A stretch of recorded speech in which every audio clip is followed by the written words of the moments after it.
Baik, selamat siang rekan-rekan Healthtech Indonesia. Kita sudah live kembali di webinar Healthtech Indonesia tanggal 20 Juni 2020. Agak sedikit lama ya dari sesi yang terakhir itu tanggal 30 Mei. Saya Dr. Rimantoro akan memoderatori acara siang hari ini. Sudah hadir bersama kami ada Dr. Niko Azari, yang dok. Halo. Ada Mas Ian, boleh kameranya Mas Ian, biar kita sama-sama bisa lihat. Halo Mas Ian. Ya, ada Dr. Vincent juga, yang dok. Halo, selamat siang. Ya. Jadi 3 pembicara kami sudah hadir. Lumayan lah, sudah ada beberapa puluh yang join ya di acara kita siang hari ini. Rutin ya webinar dari Asosiasi Healthtech Indonesia. Nah, untuk pertama mungkin kami akan memperkenalkan bagi yang baru pertama join di acara webinar Healthtech Indonesia. Asosiasi Healthtech Indonesia didirikan Agustus 2018, jadi kita mau ulang tahun kedua sebentar lagi. Tunggu aja, ada kegiatan seru yang sudah disiapkan oleh tim dari Asosiasi Healthtech Indonesia. Kami sudah berkembang dari hanya beberapa 10-12 startup dan venture. Sekarang sudah lebih dari 100 yang daftar ya. Juga banyak dari startup-startup baru juga yang bermunculan sebenarnya selama pandemi COVID-19 ini ya. Kita melihat bagaimana perkembangan dari 7 sektor, mulai dari e-learning, information system, health marketplace, on-demand healthcare, teleconsultation, media community, AI, IoT, and others. Bahkan yang menarik adalah kita melihat selama 3 bulan terakhir terjadinya pandemi ini, inovasi yang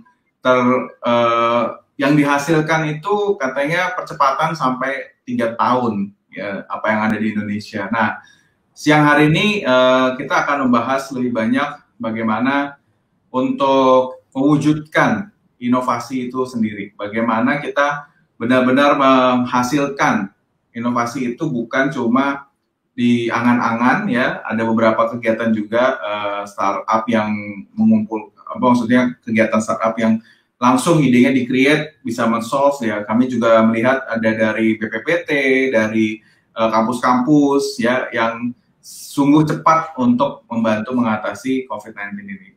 Okay? Nah, waktu dan jam tayang ya, karena kita nggak, tempatnya semuanya online di sini. Pertama akan diberikan untuk Dr. Niko yang sekarang di STMM UNER, betul ya Dr. Niko ya? Ya, nanti betul.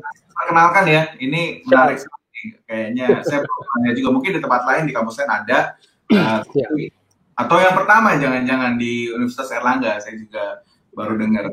Ya. Nanti kita dengarkan dulu dari Dr. Niko paparan singkatnya, kemudian dari Mas Ian ya, Mas Nudiansyah. Sesi pertama nanti sekitar sampai jam 2, Dr. Niko tadi izin ya sampai jam 2.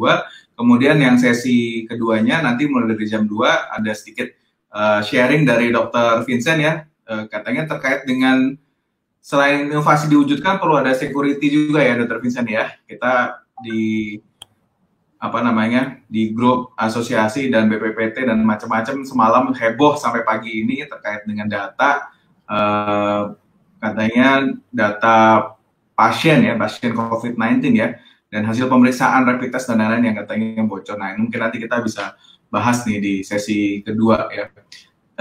Silakan Dr. Niko, harapannya kita hari ini juga bisa mengangkat bagaimana kecerdasan artifisial, genomik, robotik, virtual learning, semua hal-hal yang kelihatannya masih mimpi dulu itu ya, sekarang bisa kita wujudkan.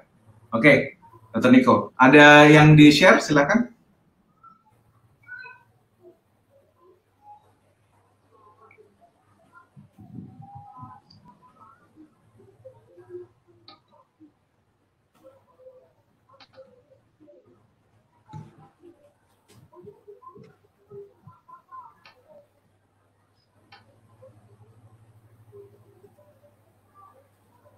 Ya, Dr. Bimo, sudah. Ya, silakan Dr. Niko. Oke. Bisa dimulai. Kelihatan ya? Ya. Ya. Assalamualaikum warahmatullahi wabarakatuh. Selamat siang menjelang sore kepada teman-teman saya di healthtech.id, Dr. Bimo, Dr. Vincent, dan Mas Ian. Juga anggota member dari healthtech.id. Terima kasih atas partisipasinya. Juga mungkin yang lain yang ikut bergabung untuk mengetahui lebih banyak lagi tentang apa sih teknologi kesehatan atau health tech itu. Untuk pembuka, saya ingin masuk langsung to the point pada problem yang kita hadapin sekarang. Ini yang problem yang kita hadapin sekarang. Kasus COVID-19 ini begitu cepatnya, begitu kencangnya, ini kayak balapan lari ini, ya. Dari tanggal hari per hari kita lihat peningkatan dari Jawa Barat dan Jawa Timur saling bersalipan gitu ya, tapi Jakarta tetap tinggi memang. Artinya problem ini problem infectious disease yang negara kita maupun negara yang lain itu masih sangat kewalahan, ya. Sampai 19 Juni semalam totalnya cukup tinggi, yaitu 43.803 kasus positif. Nah, oleh karena itu kita ingin share sesuatu yang bukan lagi wacana, bukan lagi cerita, tapi insya Allah sudah sebagian ya menjadi kenyataan. Jadi mewujudkan inovasi di saat pandemi untuk COVID-19 ini. Perkenalkan, saya Dr. Niko Asari Hidayat. Saya suka teknologi, dan saya bilang ini adalah kebangkitan dari teknologi di era pandemi COVID-19 ini. Saya tergabung di healthtech.id di Komisi Keanggotaan. Saya seorang dosen, saya dokter, saya suka healthtech.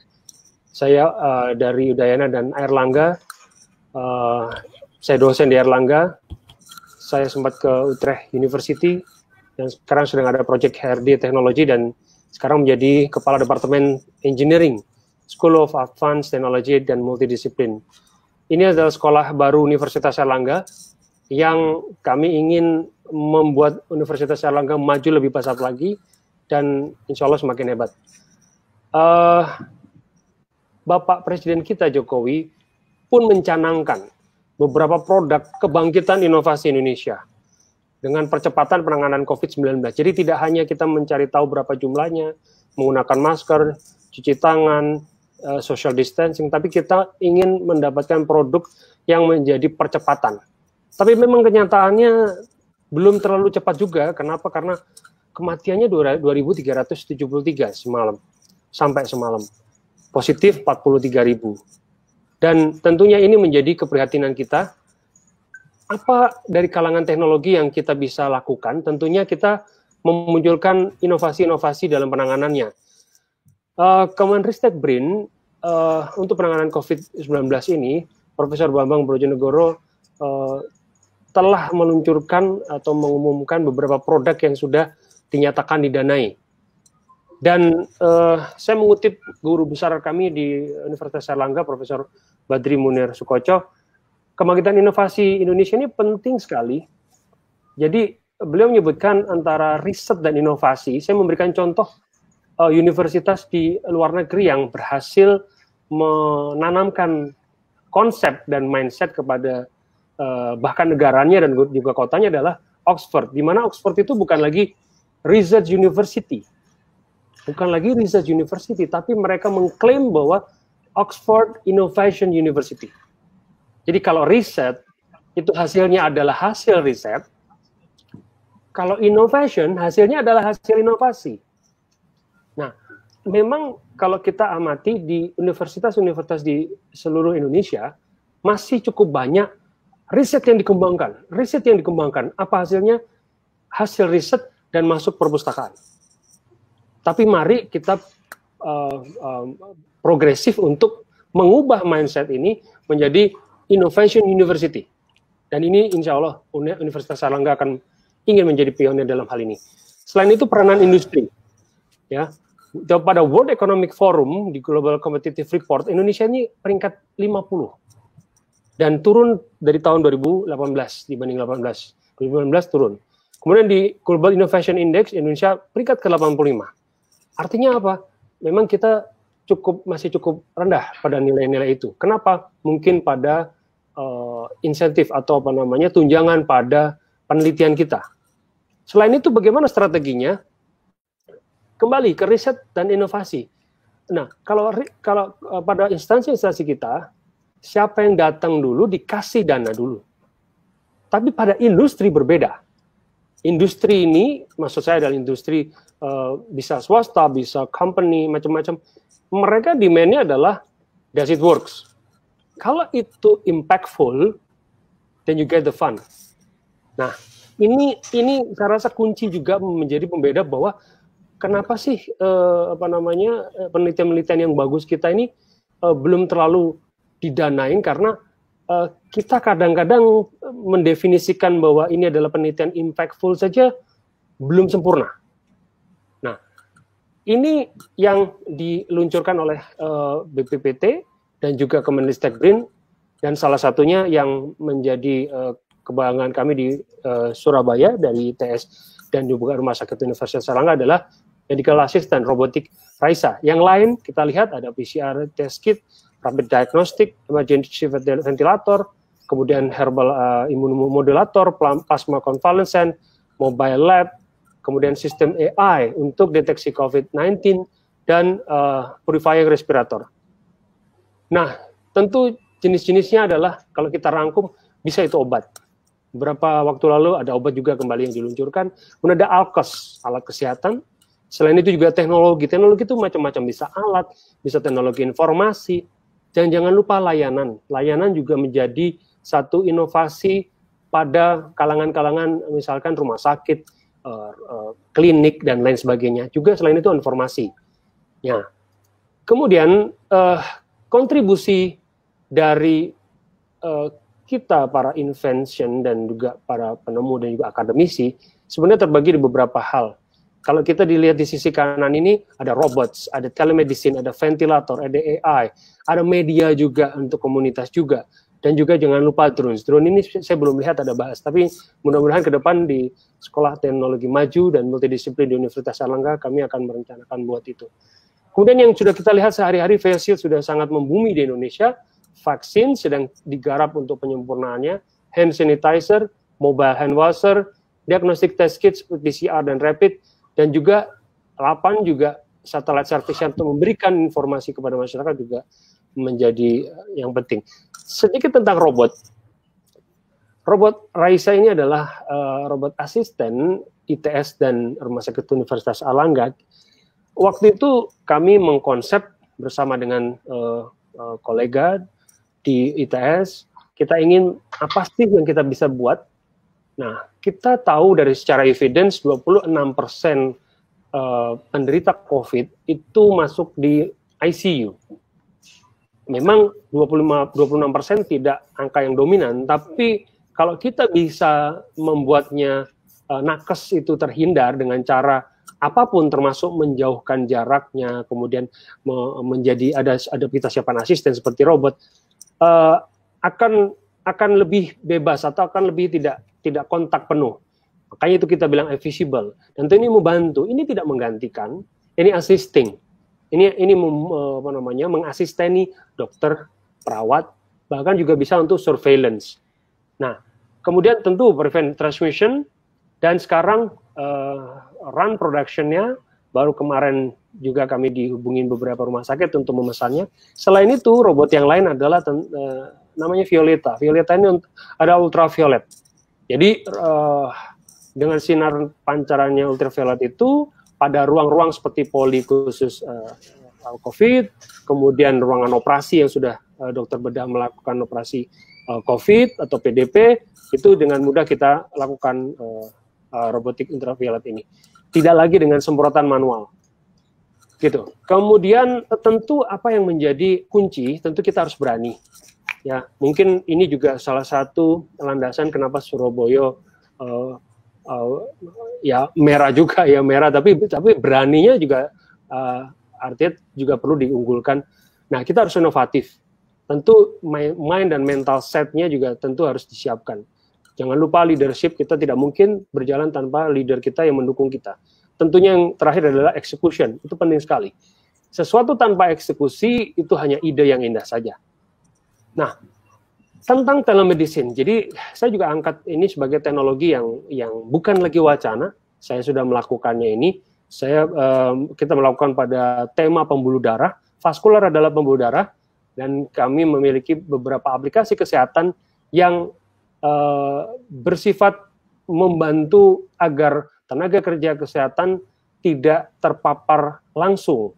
Kenapa itu bisa mencegah setidaknya crowded dari emergency room, kemudian membatasi exposure antara pekerja kesehatan dan juga individu yang terinfeksi.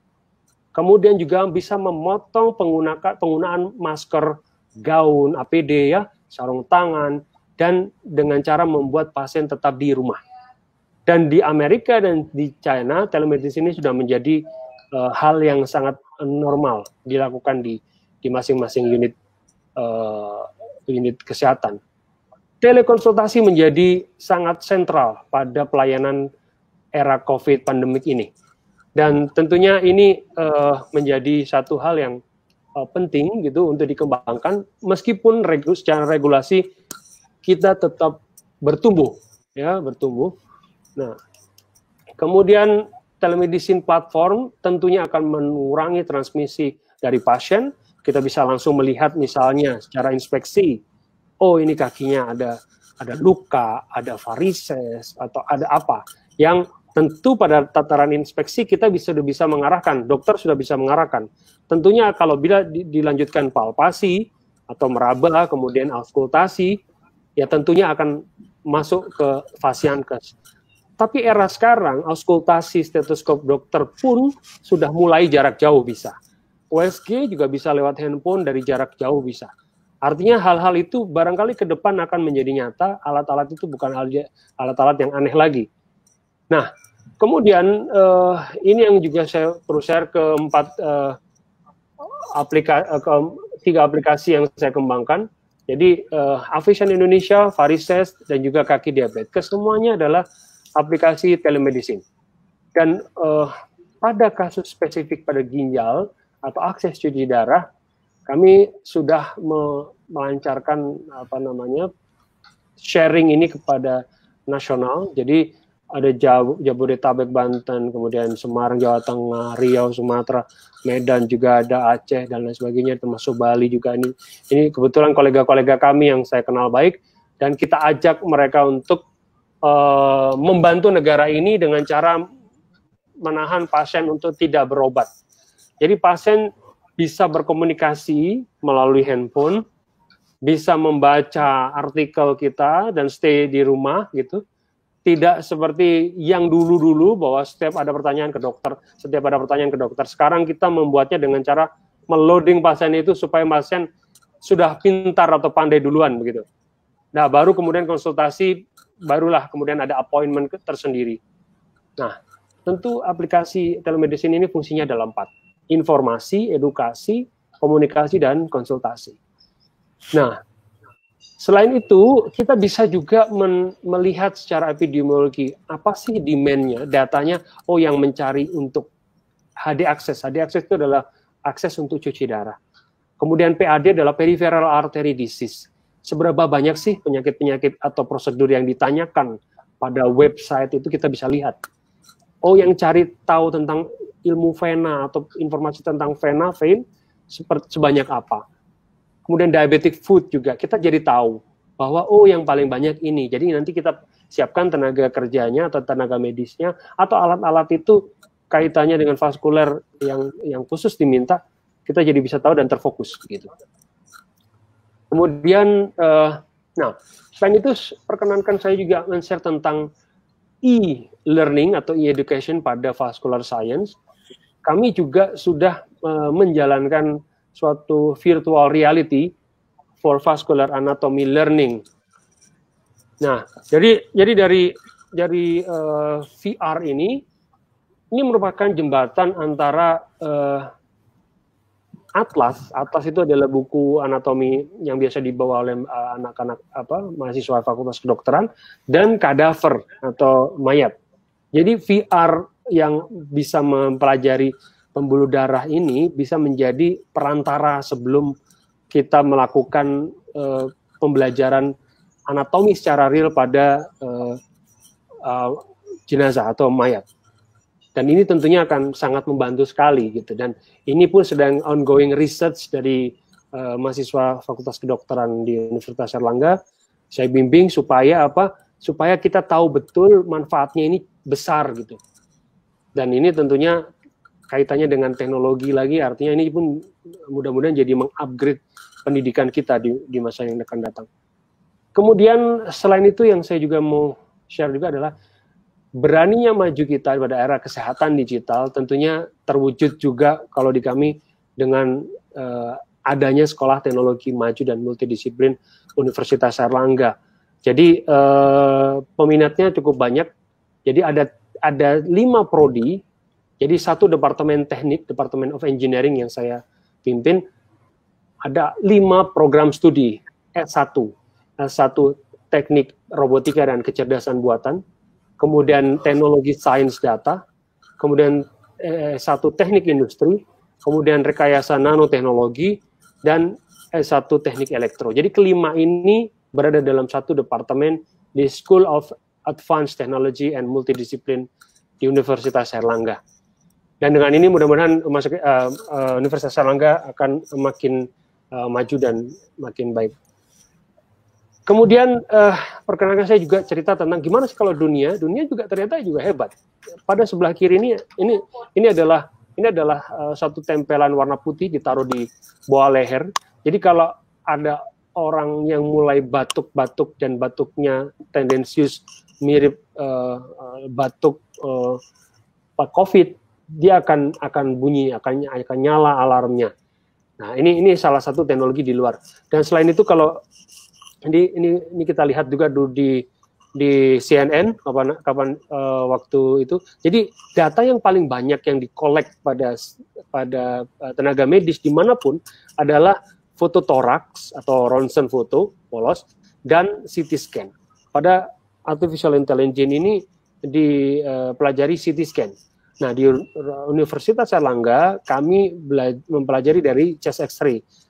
Kita membangun semacam aplikasi, dan aplikasi itu kemudian dari data yang sudah tertanam di Rumah Sakit Universitas Airlangga, ribuan jumlahnya, itu kita bisa mendeteksi atau melihat adanya ciri perbedaan dari kriteria-kriteria yang kita sudah tanamkan.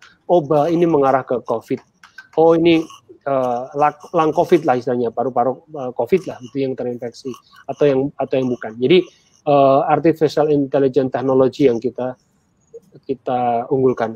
Tentu prospek dan peluang health tech ini tentu kita harapkan menjadi problem solver dari kesehatan buat masyarakat. Tentu kalau tidak bermanfaat menjadi pemecah masalah, tentu tidak ada impact-nya.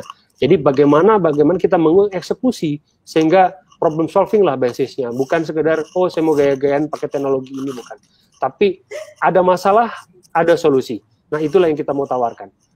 Nah, kemudian kembali saya perkenankan saya untuk mengulas kembali tentang health technology ini. Pentingnya adalah impactful.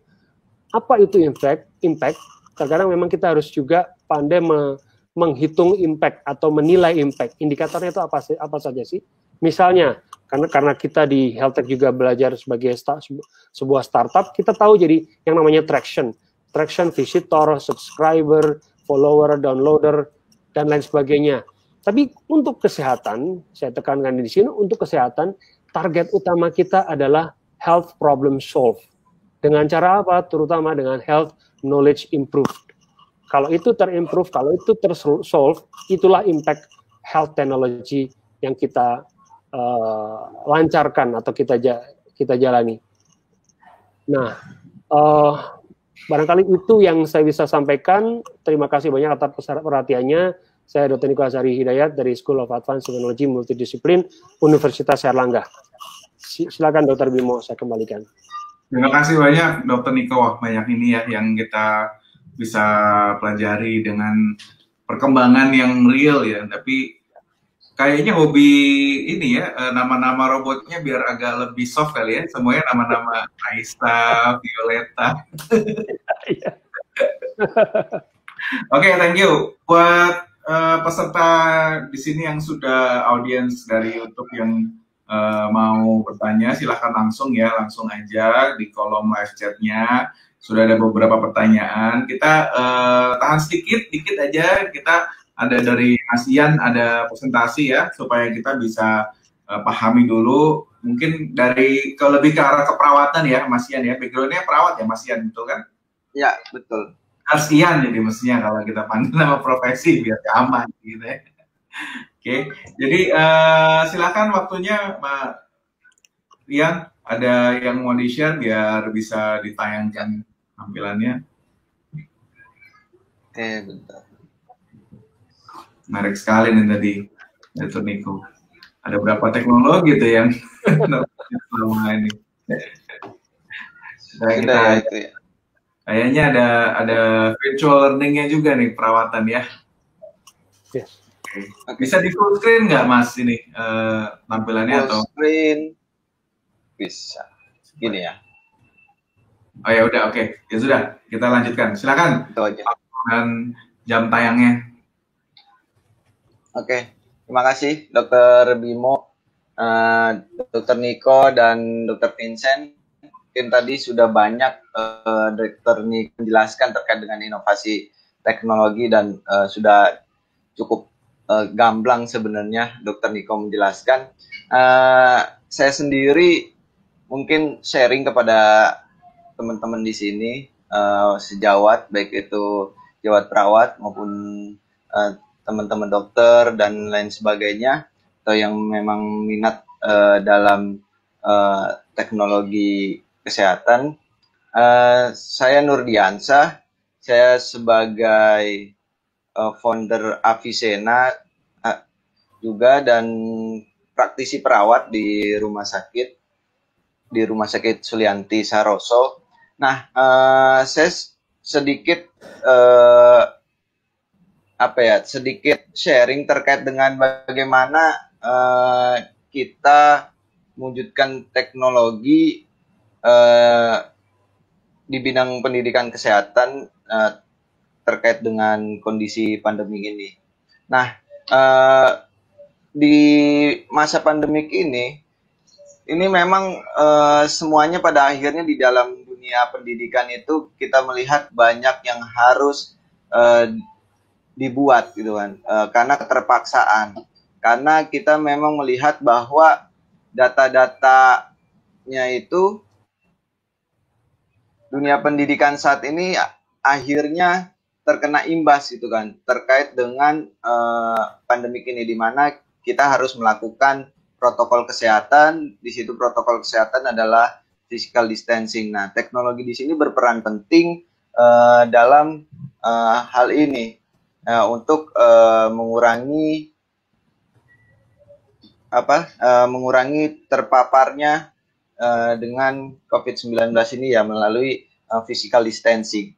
Nah, menarik juga bahwa kita melihat growth e-learning di dunia. Indonesia itu masuk dalam peringkat ke-8. Artinya memang Indonesia saat ini untuk pertumbuhan e-learningnya itu tinggi. Ini data tahun 2017, apalagi saat pandemik ini. Maka cukup semakin tinggi lagi. Nah, ini yang memicu kemudian inovasi-inovasi di bidang pendidikan juga memang perlu ditingkatkan di Indonesia, dan saat ini sudah mulai banyak gitu kan.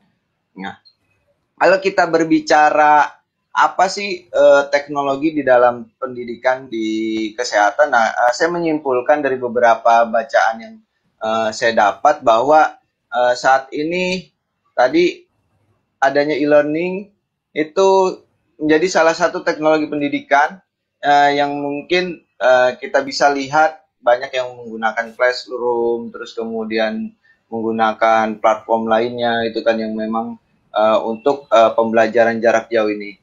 Dan kemudian multimedia. Nah, ini penggunaan video mungkin yang lebih ringkas lagi gitu kan di dalam WhatsApp misalnya gitu kan. Terus kemudian banyak sudah menggunakan juga Telegram untuk pembelajaran jarak jauh itu juga. Nah, ada lagi misalnya teknologi audience participation. Ini apa namanya? Tidak monoton, artinya ada interaksi di dalam platform itu. Misalnya banyak juga digunakan oleh teman-teman di pendidikan itu menggunakan Kahoot misalnya untuk teknologi. Dan tadi betul di Dr. Niko juga sudah menjelaskan bagaimana VR itu juga menjadi salah satu teknologi terkini dalam dunia pendidikan. Nah, di kesehatan, di kedokteran, di keperawatan, maupun di lainnya di luar sana sudah cukup jauh ya. Di Indonesia baru sampai mulai riset. Tadi kita juga sama melakukan riset juga, Dr. Niko juga masih dalam tahap riset. Di luar sana sudah mulai dalam tahap aplikasi. Nah, mobil device ini juga banyak juga mulai digunakan, baik itu beberapa platform yang digunakan juga. Kemudian sosial media, seperti kita saat ini menggunakan YouTube juga untuk apa namanya pembelajaran jarak jauh atau kita untuk diskusi seperti ini artinya teknologi saat ini memang inilah yang saya dapat ambil beberapa kesimpulan dari beberapa yang saya baca untuk apa namanya yang saat ini ada di Indonesia. Nah, memang tadi ada beberapa dampak negatif maupun ada dampak positif. Nah, kita ambil dampak positifnya bahwa memang akhirnya dengan kondisi seperti ini, itu transformasi pendidikan ke sistem pendidikan jarak jauh ini lebih tinggi. Jadi yang tadinya tidak kenal beberapa platform misalnya seperti Zoom misalnya, terus seperti misalnya teman-teman live sering di YouTube itu jarang, tapi sekarang hampir setiap hari, tuh kan. Inilah yang menjadi dampak positif, artinya sudah relevan untuk kemudian tidak harus belajar itu tatap muka gitu kan. Bagaimana kita mendesain efektivitas ini, dan itu tentu ada rumusannya yang kemudian bahwa di dalam pendidikan ada istilahnya itu ada Kirkpatrick model yang memang semua konsep pembelajaran ya harus mencangkup evaluasi ini. Artinya efektif nggak kita melakukan proses pembelajaran dengan seperti ini gitu kan.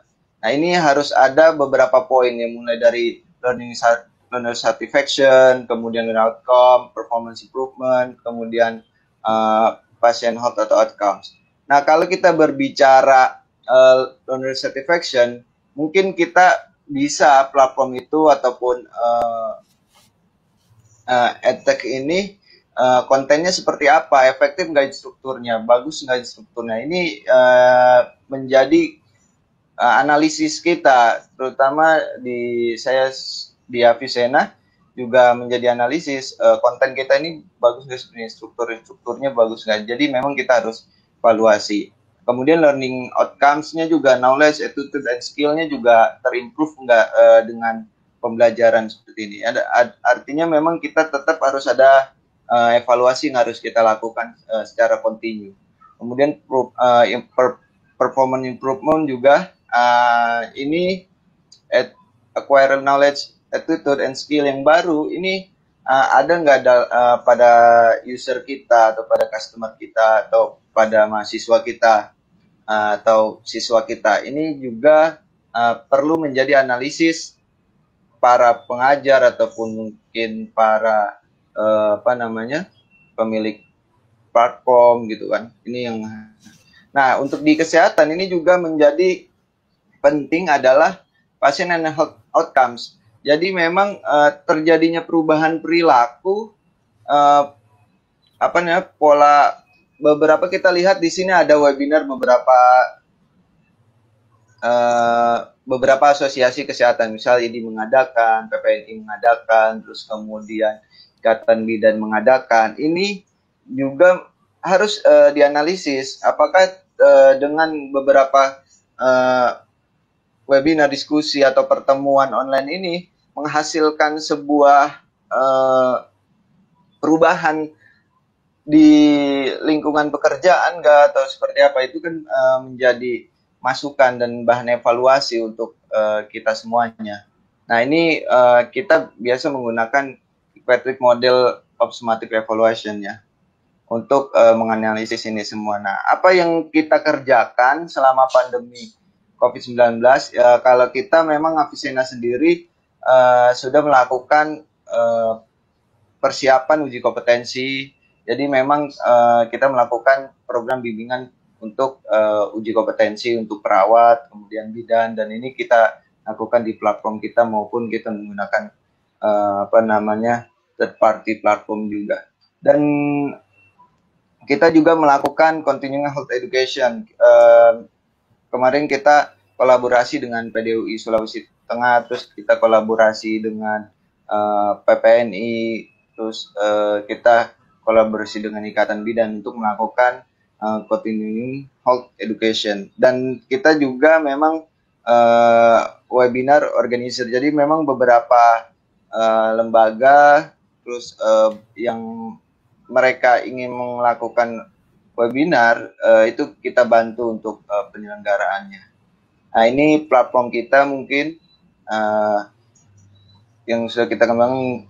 Tadi kita juga ada forum di situ yang tadi mengefektifkan seperti media sosial. Di situ teman-teman bisa berdiskusi di platform kita.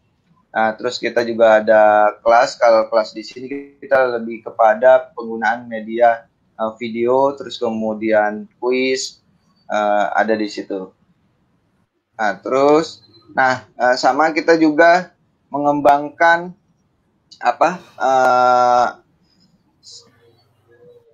VR terkait ini. Kita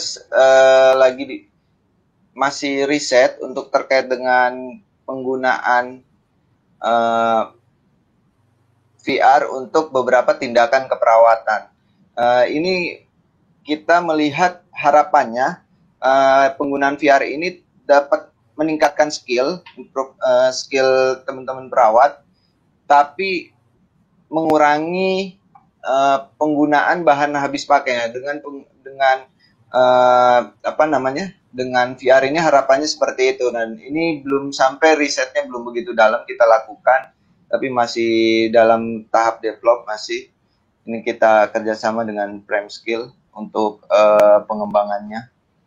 Nah, memang untuk Avicenna sendiri, kita di COVID-19 ini ada beberapa program yang tadi saya telah jabarkan. Ini kegiatan-kegiatan yang telah kita lakukan, yang harapannya tadi bagaimana kita dapat meningkatkan knowledge teman-teman tenaga kesehatan, praktisi kesehatan di masa pandemi ini. Ini yang kita buat beberapa kegiatan. Oke, itu aja Dr. Bimo yang dapat saya share. Kurang lebihnya saya mohon maaf. Wassalamualaikum warahmatullahi wabarakatuh. Baik, terima kasih banyak Mas Ian untuk sharingnya. Kita langsung masuk ke sesi tanya jawab dan diskusi yang pertama ya.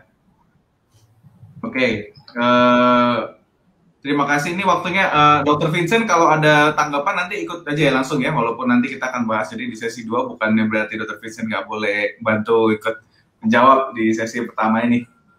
Ya, oke, siap. Oke. Jadi yang pertama ini ada pertanyaan yang menarik ya, kita jawab dulu sebelum kita diskusi lebih lanjut. Mungkin untuk pertanyaannya ya, dari Ibu Eka Wilda Faida. Saat ini saya sedang riset penggunaan teknologi oleh petugas medis. Mohon masukan dan apa yang menjadi masalah besar Indonesia saat ini. Semoga kajian ilmunya saya selalu bisa mengikuti terus. Oke, silakan. Dr. Eko mungkin mau menanggapi? Baik, ya, selamat sore Ibu Eka Wilda Faida yang sedang melakukan riset ya penggunaan teknologi. Jadi kalau kita sedang melakukan riset, justru yang paling utama mendasari kita melakukan riset adalah apa yang dikatakan namanya Dasein dan Dasolein, artinya kesenjangan dan teori. Jadi justru seorang researcher yang baik adalah seseorang yang mampu mengidentifikasi masalahnya. Ya, kalau Ibu menanyakan, ya tentu Ibu inginnya mengangkat problem bidang apa, tentu bidang kebidanan misalnya, atau bidang penyakit kulit, itu tentu berbeda problemnya. Nah, yang apa yang ingin diangkat problemnya? Nah, kalau tentang penggunaan teknologi, kalau kaitannya dengan COVID, hari ini kita bahasnya COVID ya, tentu penyakit atau kejadian penyakit itu, insiden penyakit itu menjadi problem utama. Misalnya apa?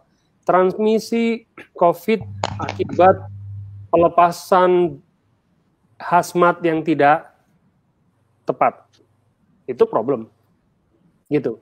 Dan tentu kalau ditanya apa yang menjadi masalah besar, ya tentu infeksi atau tingginya transmisi infeksi.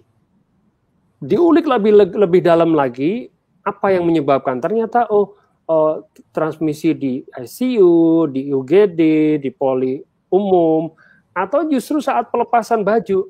Ternyata beberapa penelitian pada pelepasan baju yang tidak prosedural itu yang menyebabkan. Jadi itu Ibu Eka Wilda Faida yang bisa saya sedikit share. Silakan Dr. Bimo. Baik, terima kasih Dr. Diko. Mungkin pertanyaan berikutnya ada dari Ibu Umu Atifa. Ya, ini silakan kalau Dr. Vincent juga bisa menjawab. Izin bertanya, saya seorang dokter umum yang punya minat dalam pengembangan teknologi di bidang kesehatan. Jika saya ingin berkontribusi, apakah saya perlu bergabung dengan institusi tertentu? Ada lanjutannya sebentar ini. Apa saja persyaratan kemampuan yang sebaiknya saya persiapkan untuk ikut berperan? Saat ini saya sedang mempelajari data science dan AI. Terima kasih sebelumnya. Wah, mantap banget. Dr. Vincent, sedikit intro ya, perkenalan diri sedikit aja. Nanti sebelum menjawab, jadi orang, para peserta tahu sebenarnya bagaimana Dr. Vincent. Apa sih, kan tadi belum sempat diskusi. Oke, ya. Terima kasih Dr. Bimo. Perkenalkan, saya Dr. Vincent, dan salah satu hobi saya juga memang coding ya. Ada beberapa hal yang saya buat melalui pemrograman, dan hal itu bisa membantu untuk menyelesaikan berbagai hal. Jadi kalau mungkin saya bisa membantu menjawab Dr. Umu Atifah, yang pertama adalah passionnya dokter tuh di mana? Karena dari sisi passion, kalau memang passionnya tentang AI dan data science, coba cari informasi lebih lanjut tentang itu, terutama terkait bahasa pemrograman yang dokter bisa pakai untuk membangun AI atau mengolah data untuk bagaimana caranya men-solve suatu masalah. Dan ada beberapa komunitas ya, dan saya rasa juga ada komunitas AI di dalam healthtech.id yang saya rasa bisa diajak bergabung untuk melihat apa aja yang perlu dikembangkan. Contoh yang mungkin bisa cukup menarik untuk menjadi pembelajaran lebih lanjut, itu mungkin bahasa-bahasa pemrograman yang seringkali digunakan untuk AI, dan modul-modulnya udah banyak berkembang ya, misalnya Python, Java, dan berbagai pemrograman lain. Tapi setahu saya sih yang paling banyak perkembangannya itu Python ya. Dan selain itu, kalau sebagai dokter umum mungkin kalau cuma praktek aja itu juga nggak, ya bisa juga kita buat untuk menyelesaikan masalah di tempat praktek. Tapi kalau untuk AI secara langsung, saya itu berpikir kalau misalnya kita bisa bikin AI yang membantu kita untuk mengumpulkan informasi sebelum pasien datang ke tempat praktek, dalam artian ada sesuatu yang bisa ngumpulin dan secara terstruktur dan tanya kepada pasien itu saya rasa cukup bermanfaat ya, mengingat karena di dalam praktek layanan primer ataupun di puskesmas itu kan pasiennya banyak sekali. Jadi kalau misalnya seorang dokter bisa dapat brief dulu sebelum dalam tulisan yang ringkas untuk kemudian nanti sebelum bertemu dengan pasiennya, nah itu saya rasa akan cukup bermanfaat karena kita tahu sendiri kalau teman-teman di puskesmas tuh kayak mesti cepat banget untuk nanganin satu pasien. Mungkin kalau idealnya tuh kita perlu sekitar 10-15 menit untuk melakukan anamnesis, pemeriksaan fisik, kemudian menjelaskan hasil diagnosis ataupun diferensial diagnosis. Nah, tapi waktu itu biasanya nggak kita punya kalau misalnya kita bekerja di layanan primer di puskesmas. Jadi mungkin sedikit insight itu mungkin bisa bermanfaat kalau misalnya Dokter Umu ingin lebih lanjut untuk mendalami AI dan bisa menggunakannya dalam aplikasi praktek sehari-hari. Di luar itu sih coba join perusahaan yang teknologi yang memang juga mengembangkan AI ya, dan itu juga akan memperkaya khazanah kita. Seperti saya sendiri dulu waktu awal saya sebenarnya mulai coding tuh dari sekitar tahun 2012 ya. Waktu itu saya coding untuk ngumpulin data saham. Tapi begitu tahun 2016 waktu saya terekspos dengan asuransi, saya mulai bikin coding terkait asuransi dan saya bantu gimana caranya itu supaya permintaan evaluasi eligibilitas dari seorang pasien, misalnya pasien mau minta imunisasi. Nah ini kan seringkali dia mesti bikin surat, kemudian kirim ke asuransi, di asuransi prosesnya bisa lama dan akibatnya untuk tahu apakah seorang pasien eligible atau tidak itu bisa makan waktu hitungan jam sampai harian. Nah, dengan menggunakan teknologi karena syarat imunisasi dan sebagainya itu kan udah jelas. Itu waktu itu saya bisa bantu untuk menekan itu sampai nggak lebih dari 1 menit, pasien udah dapat kepastian nih dia bisa eligible atau enggak untuk layanan yang dia minta. Jadi sekali lagi itu saran saya, ada beberapa hal. Yang pertama adalah cari passion, pastikan apa yang kita dalami itu sesuai dengan passion kita, kalau enggak kita bisa menderita sendiri. Kemudian kedua, dalami apa yang memang terkait dengan passion tersebut, terutama terkait pemilihan bahasa pemrograman. Dan yang terakhir, coba cari komunitas dan perusahaan yang mungkin kita bisa berkarya lebih dalam di dalam situ. Itu aja mungkin Dokter Bimo. Oke. Panjangan kayaknya. Nggak apa-apa dok. Kita sambil diskusi ya di sini. Jadi tentunya kan teman-teman juga nggak hanya mau lihat presentasi ya, tapi kita justru mau diskusi. Dan semoga pertanyaan yang dari chat ini juga bisa memancing lah bagaimana apa yang bisa di-sharingkan untuk semua rekan-rekan yang ada yang mau berpartisipasi. Kalau untuk Mas Ian ya, mungkin ada beberapa hal yang tadi sudah disampaikan, tapi boleh tahu nggak selama pandemi COVID-19 ini ada produk baru yang dirilis nggak dengan Avicenna atau mungkin tadi saya dengar ada beberapa sih sebenarnya kayak webinar sebelumnya sudah ada, belum seperti apa ya? Yang baru itu sebenarnya produk yang baru itu webinar organizer ya. Jadi memang ada beberapa kayak ya WO. Jadi memang kita setup seperti ini, Dok. Beberapa lembaga yang membutuhkan webinar organizer. Jadi daripada mereka mereka pusing-pusing punya berlangganan aplikasi ini, terus meng-create peserta dan lain sebagainya. Nah ini kita yang fasilitasi untuk itu, kayak gitu Dok.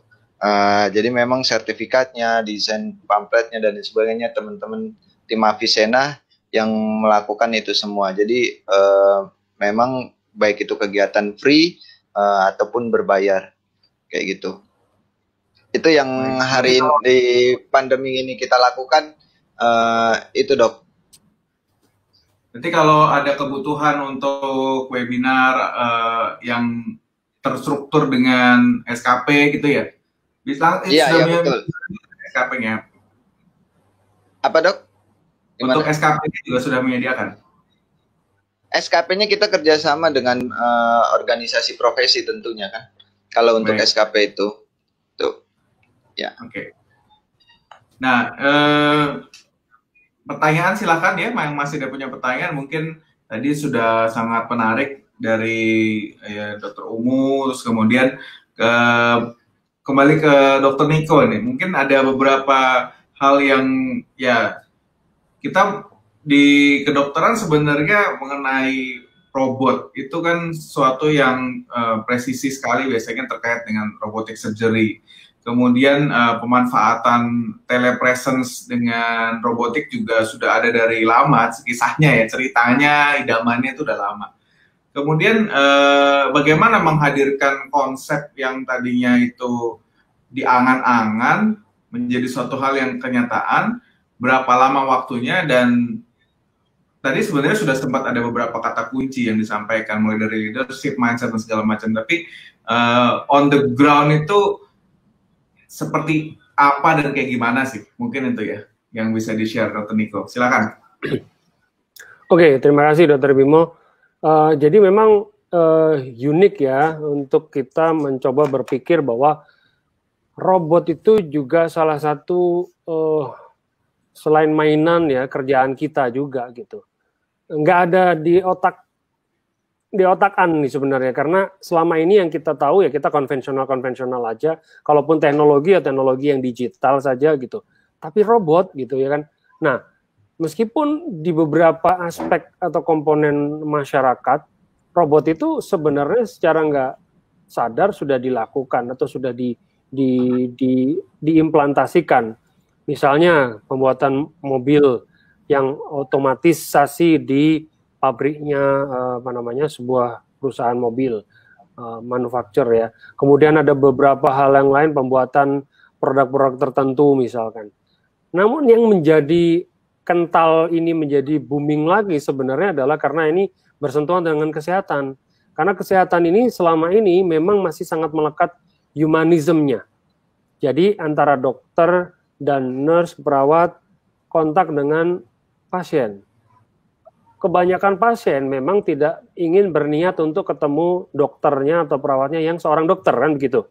Pengennya pasien pasti tentunya pengen ketemu pengobat yang memang bisa diajak bicara, bisa mengerti keluhannya pasien itu apa gitu. Makanya kenapa kekentalan humanism transaction pada pasien dan dokter ini begitu kuat. Namun demikian, ketika ada satu pemicu, dan ini pemicunya adalah infeksi, ternyata memang harus ada dan harus nyata ini. Jadi barangkali pertumbuhan atau bangkitnya era robotik pada health service di Indonesia ini ya thanks to infection, mungkin begitu ya. Nah, jadi saya harus mulai bahwa sebenarnya dampak positif ya dok ya. Iya, dampak positif juga. Jadi maksud saya adalah gini. Maksud saya adalah kita memang nggak bisa langsung untuk kemudian humanoid gitu. Belum tentu, belum bisa kita. Kita face reality saja. We don't have any experience gitu, advance gitu.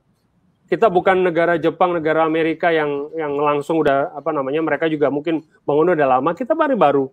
Makanya sangat realistis kenapa kami pun mengembangkan robotik yang secara bentuk ya kita masih kotak gitu ya, dan fungsinya juga masih fungsi bukan humanoid, belum humanoid gitu. Nah, jadi artinya ini yang hal yang sangat visible gitu, sehingga kita harus tahu diri, nggak apa-apa, it's okay. Tapi in the next future ya kita akan lompat loh. Sewaktu-waktu kita akan lompat, kita akan ada robotic surgery, kita akan ada robotik apa yang service, yang tentu akan pop up ide itu pelan-pelan. Nggak mungkin langsung robot yang keren banget, no way. Saya pikir this is also growing. Even di Cina, di Cina pun robotik pun masih robot yang hampir sama dengan kita, hanya bentuknya dia sudah robot, sudah kayak boneka gitu. Tapi whatsoever itu growing lah. Tapi growing itu membutuhkan keberanian gitu. Jadi harus ada yang dirilis dulu ya, walaupun bentukannya masih kayak rak berjalan itu ya nggak apa-apa, kenapa enggak ya? Tepat sekali. Okay. Dok, kita kan udah hampir jam 2 buat Dr. Niko nih waktunya. Ya. Saya juga jadi saya tetap nggak live. Saya tetap nggak live, tapi saya coba mute kan karena ternyata ini bisa di dua layar gitu. Jadi saya tetap di sini ngontrol gitu. Begitu nanti saya udah kelar ini, saya langsung gabung lagi ke sini. Karena saya lebih senang di sini. Pertanyaan dari ternyata peserta kita audiensnya ada yang berbahasa Inggris juga. Jadi harusnya kita di awal nanya ya, karena nggak sempat interaksinya emang chat gitu. Fausto Eris nih, what's health tech innovation that's suitable for polluted cities to reduce the spread of COVID-19? Okay. Mungkin ada, jadi ya kita mix lah bahasanya. Yang penting jangan terlalu jaksel aksen gitu ya, jaga selatan jadinya. Silakan. Ini ada yang mau menjawab? Dr. Vincent. Ya, pakai bahasa Inggris atau bahasa Indonesia nih? Ini menurut saya sih mungkin dia juga ngerti kayaknya bahasa Indonesia ya. Atau gimana? Ya dah. Perhaps if we talk about how to stop the spread of COVID-19, I think the best technology is the one that we can support. The initiative for test, track, and treat. So if we can make something that because this is also one of my project, we collaborate with some laboratory to improve the access of COVID-19 diagnostic, and our second phase is to ensure that each primary health care or clinic surrounding the hospital or the laboratory that perform PCR have adequate VTM, and the next step will be if there is one person is known positive for the virus, then how we can ask them to inform us who other else who have direct contact or close contact with the patients, which mean close contact, which mean 10 minutes of at least 10 minutes of contact below 2 meters without masker, and how we trace the movement. So if we can have that kind of things, but also we need to put in our mind that we need to respect autonomy of a patient and the privacy. So the one that I am currently developed is something that is voluntarily done by the patient or the doctor to have the information. So I think that kind of thing will be useful for helping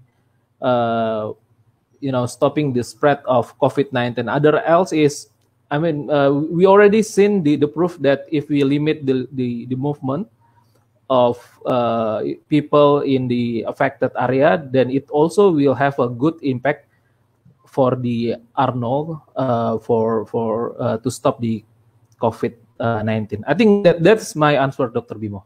Thank you. Okay. Mungkin di sini poinnya bukan hanya polluted cities ya, tapi mungkin crowded ya. Jadi karena polluted itu kan problem karena kemudian ada banyak orang dan banyak. Karena kan sebenarnya infeksinya ini kita masih bahas terkait COVID-19 itu kan adalah antar dari satu orang ke orang lain kan transmisinya ya. Jadi polluted mungkin di sini lebih banyak tentang crowded dan bagaimana crowd control, bagaimana kita melakukan contact tracing dan lain-lain itu yang menjadi sangat-sangat penting. Oke, kita masuk ke sesi kedua. Di sini sudah ada beberapa pertanyaan ya, tapi kita hold sedikit. Dari Dr. Vincent ada yang mau disampaikan mungkin sambil tadi melanjutkan perkenalan dan apa yang mau disampaikan terkait dengan bagaimana mewujudkan inovasi di era pandemi COVID-19 ini, dan bahkan juga ada beberapa poin-poin masukan yang terkait dengan security ya, terkait dengan security di masa pandemi ini, karena security dan privacy ya tadi sempat kita bahas, dan dari tadi malam sangat ramai perbincangan di hampir semua grup yang terkait dengan health tech, AI, informatics itu, waduh, nggak habis-habis itu. Saya pikir nih pada nggak ada yang tidur atau gimana, sampai siang ini masih pada bahas panjang lebar semuanya itu. Silakan Dr. Vincent, waktunya kalau ada yang mau di-share, dipaparkan, boleh. Ya, oke. Terima kasih Dr. Bimo. Mungkin saya ingin menjelaskan sedikit ya. Saat ini saya juga berperan di suatu yayasan yang kami melihat salah satu masalah awal saat COVID-19 itu kan adalah minim lab, kapasitas PCR kita minim. Jadi itu titik masalah. Jadi yang pertama, perlu untuk suatu inovasi tentu kita mesti lihat masalahnya itu apa. Kami melihat masalahnya itu adalah minimnya lab yang bisa mengerjakan PCR COVID-19. Nah, solusinya apa? Solusinya kita mesti tingkatkan kapasitas.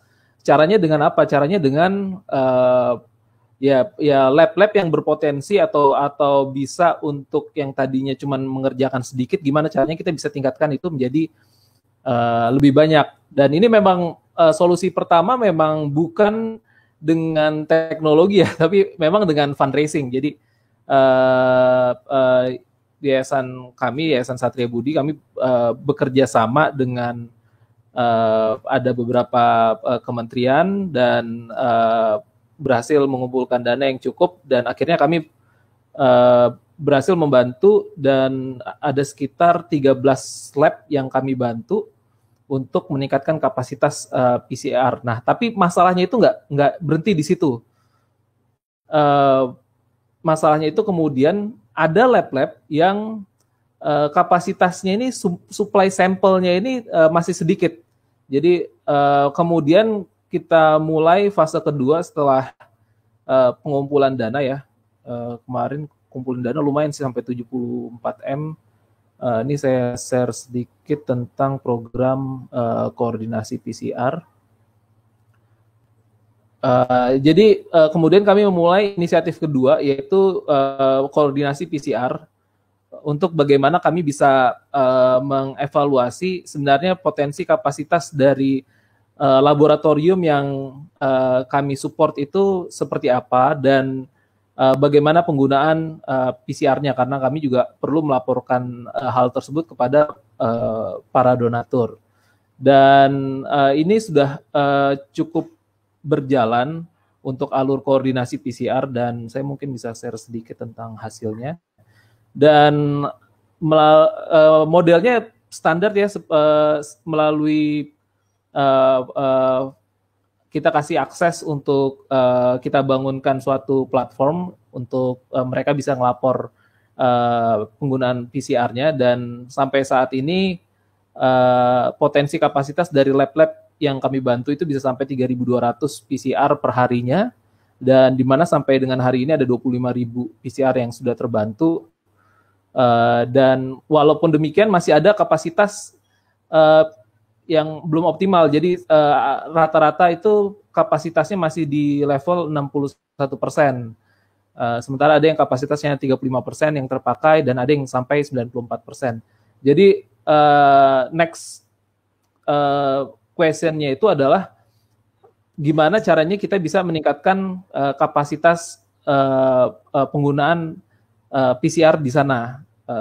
Tentu kita mau solusinya juga dengan menggunakan IT. Nah, makanya itu next step-nya adalah yang kami sedang kerjakan adalah kita akan buka sebar VTM seperti yang tadi saya sudah jelaskan di awal ke berbagai lab, berbagai fasilitas kesehatan untuk bisa mensuplai lab-lab tersebut. Dan nanti di situ memang ada seninya, itu adalah ada perpaduan untuk mencari algoritma yang pas berdasarkan lokasi dari si klinik ke laboratorium.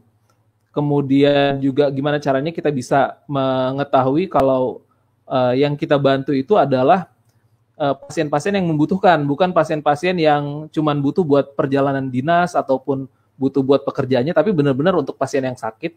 Dan kemudian yang selanjutnya adalah pemilihan lab yang optimal. Seringkali kan kita dapat berita itu sampai beberapa ada mingguan, ada yang hasil labnya tidak diterima sama si pasien, akhirnya keluarganya mengamuk di suatu daerah. Nah, hal-hal seperti itu yang saya rasa dengan teknologi ini bisa teknologi dan koordinasi ya, sebenarnya dua itu kita bisa menekan hal tersebut. Dan jadi itu yang sedang saat ini saya kembangkan bersama dengan yayasan untuk bisa gimana caranya nanti kita mau buka akses untuk PCR lebih terjangkau lagi, biayanya lebih terjangkau, aksesnya juga bisa terjangkau, dan hasil lebih cepat. Karena kita tahu sendiri orang tuh butuh tahu hasilnya dengan cepat PCR, karena itu berkaitan dengan terapi apa yang mereka mesti dapat, perlakuan yang mereka mesti lakukan seperti apa. Kalau memang negatif toh juga harusnya ada penanganan yang tidak perlu dilakukan isolasi, karena itu akan menghabiskan resource dari rumah sakit. Jadi itu yang saya rasa inovasi yang sedang kami kerjakan untuk meng-solve real problem yang kami temukan.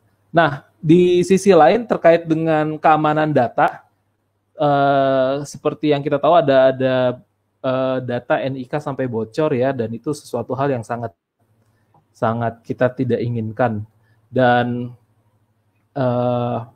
mungkin kalau saya boleh menjelaskan sedikit, data yang kita isi di depan komputer itu sebelum dia sampai ke server tempat penyimpanan, dia akan melompat melalui beberapa titik.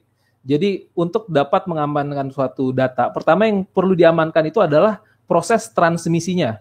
Jadi ketika kita mengirimkan satu dari formulir online yang atau dari website yang kita udah bangun, dari platform yang kita bangun, itu perlu ada sambungan yang namanya SSL. Artinya proses transmisinya pun dibuat dalam bentuk encrypt. Jadi kalau misalnya dia di tengah jalan ada yang nyadap, nah itu orang yang nyadap cuma dapat data encryptannya, dia nggak bisa baca tuh data di dalamnya itu apa. Dan itu langkah pertama. Kemudian yang kedua terkait keamanan data adalah pada saat menerima data, itu datanya itu harus dalam resting state-nya juga perlu dalam posisi terkunci ya, dan sebaiknya hanya dibaca dan ditaruh di dalam memori. Jadi begitu misalnya walaupun si server itu udah kebobolan sama hacker, ya dia akan bisa, walaupun udah kebobol, tapi begitu dia tarik datanya, ya datanya dalam bentuk dalam bentuk terencrypt. Saya akan contohkan sedikit ya. Ini barusan saya coding sedikit buat nunjukin enkripsi. Jadi misalnya ini adalah data pendaftaran laboratorium yang kami pakai, dan di sini pakai data yayasan, ini data kami untuk demo aja. Jadi ini data yang akan tertransmisikan nih. Di sini ada data nama, ada data alamat email, ada nomor telepon, ya, dan ini kan kita nggak boleh terekspos ke publik ya. Saat ini sebenarnya data saya sendiri, jadi saya ekspos ke publik nggak apa-apa. Dan ini perlu dilindungin data ini karena ada data KTP dan sebagainya yang bisa disalahgunakan. Nah, ini bentuk data terbuka, dan ketika kita bisa mengenkrip suatu data, mungkin saya aktifkan sedikit enkripsi. Sebentar saya enkripsikan dulu datanya. Ya, oke, ini udah terenkripsi. Jadi ini bentuk tidak terenkripsi, datanya bisa dibaca dengan jelas, dan ini adalah data dalam format terenkripsi. Jadi ini data yang ada. Jadi ini data yang diterima oleh, kalau misalnya ada orang yang berhasil nembus pun, dia hanya akan dapat data seperti ini, dan ini butuh effort untuk bisa ngebuka isinya, karena ini saya menggunakan Randall algorithm ya, AES itu, kalau misalnya teman-teman dari IT itu ada AES 256, dan itu symmetric encryption, dan ini yang saya biasa pakai untuk mengunci data. Passwordnya pun juga itu dalam bentuk hash, jadi bukan password yang kalau dapat kebobolan, maksudnya kita dapat data dari kita udah nyadap orang itu, kita tahu passwordnya. Praktek IT yang bagus itu bukan password kosongan itu, password yang langsung itu yang disimpan, tapi kita simpan dalam bentuk hashing gitu. Nah, ya, ini mungkin yang sedikit saya ingin informasikan untuk standar keamanan yang biasa saya pakai. Jadi data itu memang harus dalam bentuk terencrypt, resting state-nya juga, apalagi kalau ada data sensitif itu dalam bentuk terencrypt. Di dekripsi pun itu hanya untuk di load ke memori untuk bisa diolah begitu. Jadi dan selain itu hal penting lain adalah ketika ada data kebocoran itu harus ada tanggung jawab dari harus ada tanggung jawab dari si pemegang data tersebut untuk bisa menginformasikan kepada si pemilik data kalau datanya itu bocor, dan juga menotifikasi otoritas terkait supaya bisa dilakukan pengamanan lebih lanjut. Jadi itu sesuatu hal yang menurut saya standar dan dasar yang perlu dilakukan. Jadi kita nggak tahu tuh kemarin ada data bocor dari mana, sumbernya pun juga belum ada yang ngaku. Kami harap sih bisa segera tahu, dan bisa ditutup dan bisa dilakukan evaluasi gimana cara, dan jadi pembelajaran itu ke komunitas untuk pengamanan data. Mungkin itu aja Dr. Bimo dari saya. Terima kasih, Dok. Terima kasih Dr. Vincent. Jadi menarik sekali ya, tadi muncul bahasa dewa ya kalau istilah. Ya kita, tapi memang seperti itu yang harus dipersiapkan ketika kita melahirkan inovasi dengan kecepatan dan segala macam, mengejar waktu, tapi harus tetap mengutamakan keamanan ya, keamanan, privacy itu jangan lupa. Kemudian dasar-dasar pelindungan yang secara legal mendasari aja dulu minimal ya, kita harus selalu siapkan. Baik, kita lanjutkan sesi tanya jawabnya, diskusinya. Ini sebenarnya tadi sudah sempat dijawab oleh Dr. Niko ya. Dr. Niko masa di sini cuma masih lagi mute. Menurut saya itu bukan robot, hanya rak berjalan saja, sangat basic. Mungkin membahas Raisa ya namanya, robot. Raisa.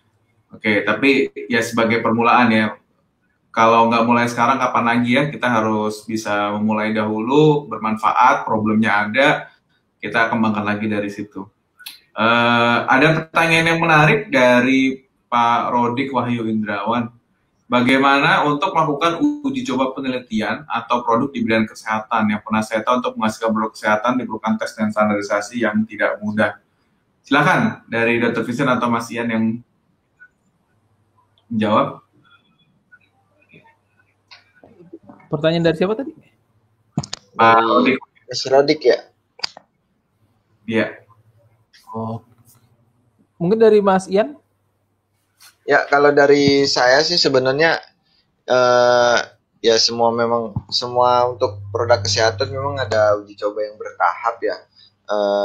Misalnya kita melakukan pembuatan obat saja misalnya gitu kan, itu perlu ada uji coba ke binatang dulu, kemudian itu juga kita harus mengajukan ke harus kode etiknya juga, penelitian itu harus dimasukkan dulu ke bagian, mungkin kalau di keperawatan itu kita ada komite etik keperawatan gitu kan, kalau di kedokteran ada komite etik kedokteran. Nah ini yang menganalisis dulu kan. Nah setelah kita hasil proposal penelitian ini masuk, ya kemudian baru kita lakukan bertahap, mulai dari binatang, kemudian baru sampai akhirnya nanti terakhir itu baru dilakukan ke manusia dan baru dipasarkan. Kalau setahu saya sih seperti itu ya, Dr. Bimo atau Dr. Vincent. Mungkin Dr. Bimo atau Dr. Vincent juga bisa menambahkan. Jadi memang untuk jenis-jenis produk kesehatan semuanya memang di Indonesia agak panjang prosesnya, dan memang seperti itu sih. Apalagi untuk obat yang memang yang penggunaannya langsung ke manusia, kecuali memang teknologi yang kaitannya kayak kayak kita misal melakukan pengembangan untuk VR gitu kan. Nah, ini kan perlu masuk dulu ke kampus, kemudian kita lakukan penelitian bersama kampus, terus kemudian diuji coba, dan baru kemudian dilihat lagi efektivitasnya. Dan seperti itu sih kalau kita yang sedang melakukan riset terkait dengan VR untuk keperawatan. Kayak gitu, Dok. Ya, terima kasih Mas Ian. Jadi mungkin kita bersama di sini harus mendefinisikan dengan lebih baik apa sih yang dimaksud dengan produk kesehatan ya. Karena di dunia digital sekarang ini, ya contoh dari Asosiasi Health Indonesia juga melihat yang disebut produk oleh satu startup bisa berbeda dengan yang lainnya gitu. Jadi mungkin ada yang produknya itu benar-benar tadi misalnya bentuknya adalah yang dikonsumsi, consumables, obat atau apapun ya, mungkin itu perlu dengan BPOM ya misalnya. Nah itu kan nanti pasti uji clinical trial dan segala macam itu banyak lah yang memang harus dilalui. Kemudian ada juga produk alat kesehatan ya, seperti yang venti, kemarin itu cukup banyak yang membuat ventilator ya kan, kemudian harus diuji coba. Kemudian produk juga ada yang bentuknya software ya kan, ada juga produk yang bentuknya untuk ke arah pendidikan. Jadi di sini mungkin harus lebih spesifik lagi ya kita kalau untuk membahas yang dimaksud dengan produk kesehatan. Ini ada pertanyaan selanjutnya yang sangat menarik juga, mungkin bisa Dr. Vincent nih, Pak Bob Hardian. Kira-kira bagaimana direction ke depan peran AI dan data science dengan penggunaan HPC, High Performance Computing, dalam bidang health, khususnya di Indonesia? Nah ini gimana tanggapannya mungkin nih untuk high performance computing itu mungkin maksudnya penggunaan cloud ya. Di cloud itu kan kita bisa enaknya pakai cloud ya. Saya udah pakai cloud dari 2016. Itu ketika kita awalnya kan biasanya kalau saya sih awalnya kan saya kembangin di server lokal. Tapi begitu tapi masalahnya ya kalau kita pakai server lokal, misalnya saya pakai server di rumah mati lampu ya mati. Kemudian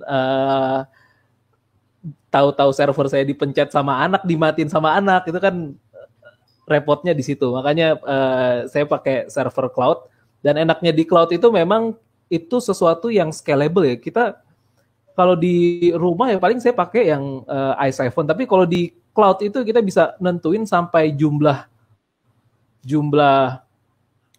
core yang kita mau pakai, RAM yang kita mau pakai, itu core yang kita pakai bisa sampai ratusan, RAM-nya juga bisa sampai puluhan giga ya, tapi walaupun itu akan cost-nya itu jadi lebih banyak per jam. Dan kapan itu bisa dipakai? Saya rasa ketika kita, tapi menurut saya itu bisa dipakai dan bisa dioptimalkan ketika kita udah punya framework dasar, di mana kita mau, misalnya kita udah punya data terkait dengan terapi dan diagnostik, kemudian terapi yang diberikan, kemudian hasil follow up. Nah, high performance computing itu saya rasa bisa dipakai untuk menganalisis data-data tersebut, yang mana misalnya kita mau ngejalanin misalnya pertama-tama kita mau lihat nih distribusi datanya seperti apa. Kita mau ngejalanin algoritma, misalnya algoritmanya Kolmogorov-Smirnov misalnya, atau Shapiro-Wilk ya, untuk mengetahui apa distribusinya itu normal atau distribusinya itu nggak normal. Nah, saya rasa dengan dengan teknologi yang ada, sesuatu hal yang tadinya tuh cuman sebatas itu mesti dikerjain dengan SPSS dan itu nunggu penelitian, itu kita bisa taruh di depan dan kita bisa menggunakan kemampuan computing dengan data yang jauh lebih besar ya, karena kalau kita pakai SPSS di komputer lokal buat analisis puluhan ribu data itu udah gempor tuh buat misalnya kita mau tahu distribusi datanya aja itu udah setengah mati. Jadi kalau apa yang saya lihat itu saya rasa perannya mungkin nanti bisa mengarah ke arah sana, di mana karena gini, dalam satu hari mungkin dalam 1 tahun aja, dalam 1 tahun estimasi diagnosis yang muncul kunjungan itu ada sekitar 400 juta lebih kunjungan yang terjadi di Indonesia per tahunnya, dan per harinya itu artinya ada sekitar 1 juta kunjungan. Dan ketika ada suatu kekhawatiran terhadap suatu outbreak yang muncul, nah itu kita bisa ngelihat misalnya pola kejadian pneumonia yang tidak bisa teridentifikasi penyebabnya.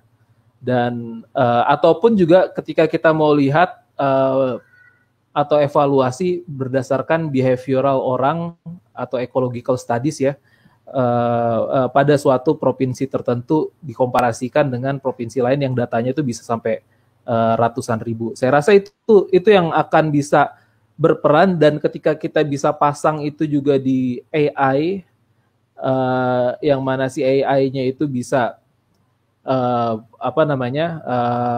saya rasa itu juga udah jalan ya untuk tapi kalau yang setahu saya AI jalan itu dia untuk mencari penelitian terkait dengan kanker tertentu, itu udah berjalan saya rasa Watson kalau nggak salah tuh udah pakai itu untuk cari tahu hal-hal seperti itu. Cuman ya itu tadi menurut saya sih harusnya dari data-data yang terkumpul itu kita bisa melakukan suatu komputasi untuk kesehatan masyarakat ya, public health ya. Tapi sekali lagi itu seringkali terkendala pada ketertutupan data dan keengganan untuk berkolaborasi. Itu yang paling sering saya lihat. Padahal ya harusnya data publik itu bisa dibuka ke publik ya, dengan tentunya dimasking data personalnya, dan juga siapa yang mau pakai itu dicatat. Nah itu harusnya bisa dibuka tuh supaya kita bisa menggunakan komputasi yang udah ada tersedia saat ini, dan juga menghasilkan sesuatu yang kita bisa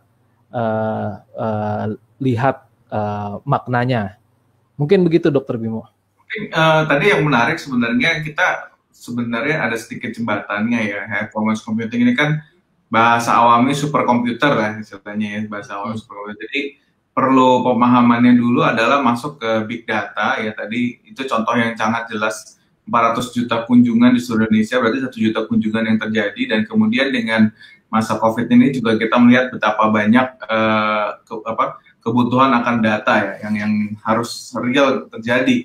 Nah, dari situ kemudian baru kita bisa melanjutkan kembali ke diskusi tentang pemahaman big data itu dan apa yang korelasinya dengan AI. Karena kalau ada AI kan ada yang mau dipelajari ya, betul ya berarti ya Dr. Vincent ya, harus jelas dulu apa yang mau dilakukan baru bisa masuk ke sana. Jadi sepertinya memang para peneliti di bidang kesehatan ini yang perlu banyak juga request. Kalau nggak ada requestnya, superkomputernya buat apa? Nanti kan nggak tahu juga kita mau pakai ya. Ada pertanyaan lain yang menarik juga dari Ibu Arini nih ya. Bagaimana peran health tech mengenai database Jakarta atau sekitarnya? Mobilitas sudah banyak dilakukan, namun pengolahan data hasil misal thermal tech satu tempat dan tempat lainnya belum termanfaatkan. Nah ini sekali lagi kita bicara terkait dengan big data sebenarnya ya. Terus kemudian korelasinya dengan data-data yang memang ya data dukcapil mungkin terkait dengan satu orang, saya habis periksa di sini, periksa di tempat lainnya. Ada tanggapan mungkin?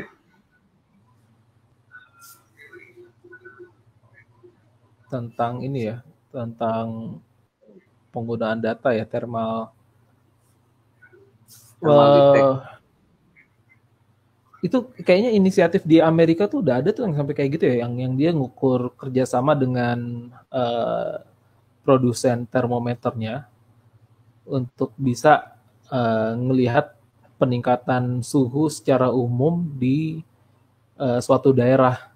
Nah itu saya rasa akan bermanfaat kalau misalnya teman-teman dari programmer ataupun researcher kita bisa kolaborasi dengan sektor bisnis ya, sektor produsen termometer ya, untuk bagaimana si termometer tersebut bisa mengirimkan kembali data temperaturnya, tapi tentunya juga dengan persetujuan dari si pemilik thermalnya itu, dan juga ya kalau saya lihat memang perlu dilaporkan kalau misalnya tanpa personal identifying information harusnya sih nggak ada masalah sih, supaya kita bisa lihat pola demam di suatu daerah, dan itu juga mungkin akan bermanfaat untuk melihat gimana sih persebaran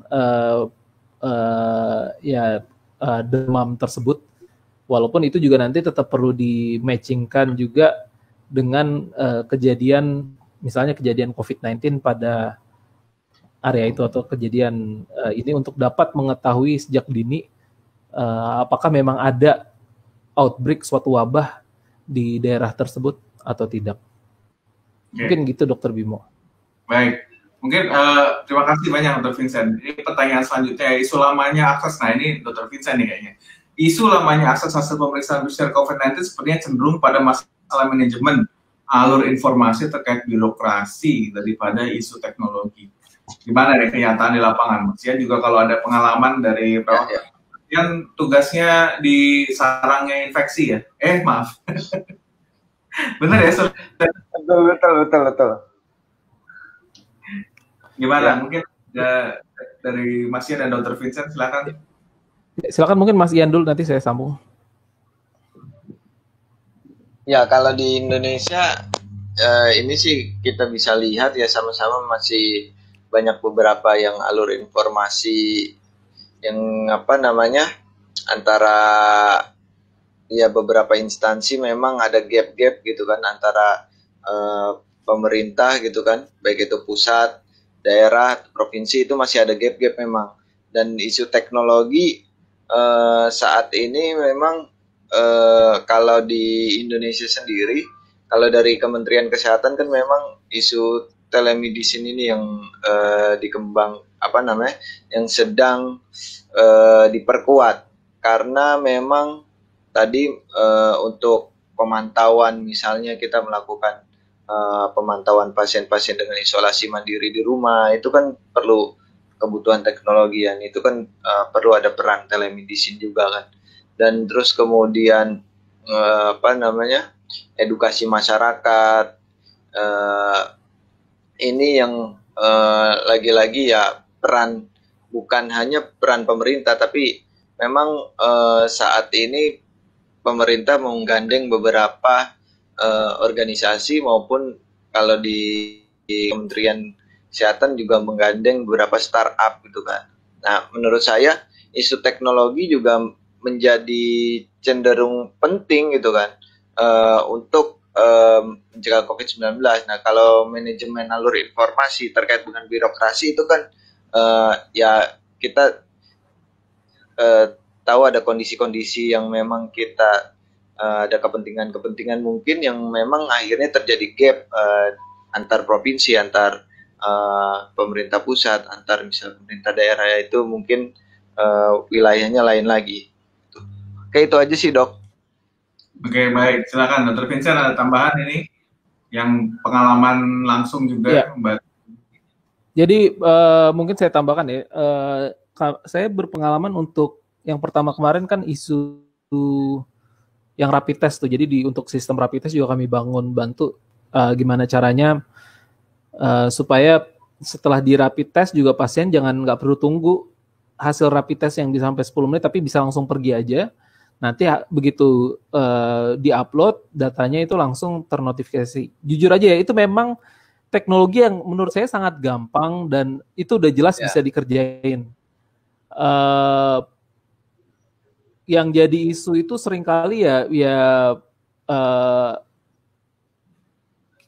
saya rasa yang sering jadi isu itu kita kurang menghormati ini ya, hak-hak dari pasien ya. Padahal yang punya sampel itu ya pasien, dan juga kurang menghormati hubungan pasien dokter. Jadi kalau misalnya udah diperiksa di satu lab tertentu yang dibiayai oleh pihak tertentu, dianggap datanya itu punya dia dan terkesan untuk nggak kurang urgensinya dalam hal untuk memberitahukan ke pasien. Itu kan sesuatu yang menurut saya praktek yang mungkin perlu diperbaiki gitu. Jadi dan ketika kita tidak bisa melihat urgensi, yang sebenarnya paling penting tahu itu adalah si dokter yang menangani pasien dan pasien itu sendiri, itu jadi ya menurut saya itu jadi terhambat proses informasinya ya. Misalnya aja ya itu tadi saya sempat cerita sampai ada berita tuh keluarga ngamuk, dan bisa sampai beberapa minggu belum dapat. Nah itu menurut saya kita perlu memperbaiki proses di mana ya pengumpulan data dari awal sudah bisa didapat data kontak pasien, dan begitu si lab udah mengupload, dia langsung akan memberikan notifikasi kepada si pasien dan memberikan hasilnya kepada dokter. Dan itu yang kami kerjain di yayasan. Kami kepingin supaya flow informasi itu langsung gitu loh. Jadi nggak nyampe dalam beberapa detik setelah hasil diupload ya si dokter udah langsung tahu nih, oh ya ternyata pasien saya positif. Si pasien juga bisa langsung tahu, oh hasilnya udah keluar, nanti bisa ditanyakan ke dokter. Karena menurut saya kalau misalnya pasiennya langsung tahu positif atau negatif tanpa dengan penjelasan yang lengkap dari seorang yang bisa menginterpretasikan tersebut dengan baik, itu juga akan jadi isu tersendiri. Jadi ya itu memang sedang kita kerjakan, dan nanti begitu solusinya udah siap sih kami akan menawarkan model ini ke berbagai aplikasi, karena nanti dari yayasan juga kami sifatnya terbuka. Silakan mau dipakai di aplikasi, mau pakai di Pemda, itu bisa. Mungkin seperti itu, Dr. Bimo. Terima kasih, Dok. Jadi kita melihat bagaimana ya bukan hanya tadi ya birokrasinya, tapi juga policy ya. Jadi bukan hanya terkait dengan ini. Jadi policy-nya dulu harus apa sih yang menjadi penting ketika kita harus segera memberitahukan ke siapa dan bagaimana alurnya. Oke. Kita berikutnya ada pertanyaan juga dari Ibu Reni ya, terkait dengan pemanfaatan AI di bidang kesehatan Indonesia. Apakah ada wacana atau inisiatif untuk membuka data catatan medis pasien dalam kurung exclude data personal seperti nama, gender, dan lain terhadap publik? Nah, bagaimana nih tanggapannya? Ya, kalau buat saya itu sesuatu hal yang menurut saya perlu dilakukan, karena selama itu pengumpulan data atau misalnya sesuatu yang dari dana publik ya, contoh yang jelas BPJS ya, maka informasi tersebut juga harus bisa tersedia untuk publik, tetapi tentu yang mengaksesnya perlu dicatat dengan tetap mengedepankan perlindungan terhadap informasi personal. Karena data itu ya itu bisa ada emas di situ ya, yang kita bisa pakai untuk kepentingan bersama gitu. Jadi saya sangat setuju kalau misalnya data itu bisa dibuka, tetapi pun setelah pengolahannya hasilnya pun juga harus dibuka gitu. Jadi ada keterikatan pada saat untuk mengakses data tersebut, dan nanti hasilnya akan diseperti apakan, itu harus dibuka karena itu juga dari publik. Dananya pakai dana publik, dan yang mengakses juga harus mencatatkan diri, dan juga nanti outcome-nya juga harus diinformasikan ke publik gitu. Terus kalau BPJS yang data ini juga, maksudnya dananya kan nggak sepenuhnya dana publik ya. dana, ini data sama dana ke slip-slip saya. Jadi bukan sepenuhnya dana publik kan. Kalau BPJS kan kita juga bayar kan, dan itu kan merupakan satu skema yang ya dikelola secara jaminan kesehatan. Namun dana yang masuk, apakah masuk dari dana publik berarti hanya yang PBI misalnya, atau bagaimana itu maksudnya? Karena kan juga ada proses tersebut. Ya, maksud saya sih dana publik tuh ya dana semua orang gitu. Jadi itu kan mereka ngumpulin dana dari, bukan dibiayai oleh misalnya perusahaan tertentu, tapi dari publik ya. Maksudnya publik tuh jadi semua orang bayar. Nah, dan saya rasa semua orang yang membayar itu juga berhak untuk bisa memperoleh agregat data yang untuk bisa dianalisis, tetapi proses itu mesti terkontrol dan hasilnya pun juga perlu diinformasikan ke publik gitu. Dan ya karena menurut saya kalau data itu kita bisa analisis dengan baik, ada banyak pola yang sebenarnya kita bisa ketahui ya, misalnya untuk ya pola health seeking behavior dari masyarakat, kemudian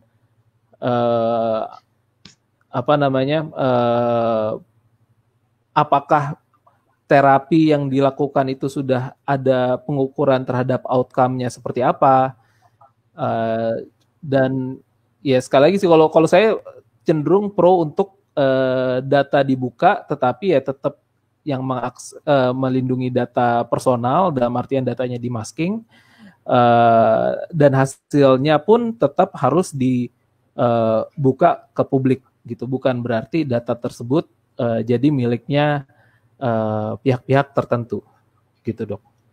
Oke, ini masih terkait dengan yang tadi nih, data privasi ini. Tiba-tiba menarik ada yang membahas tentang RUU PDP.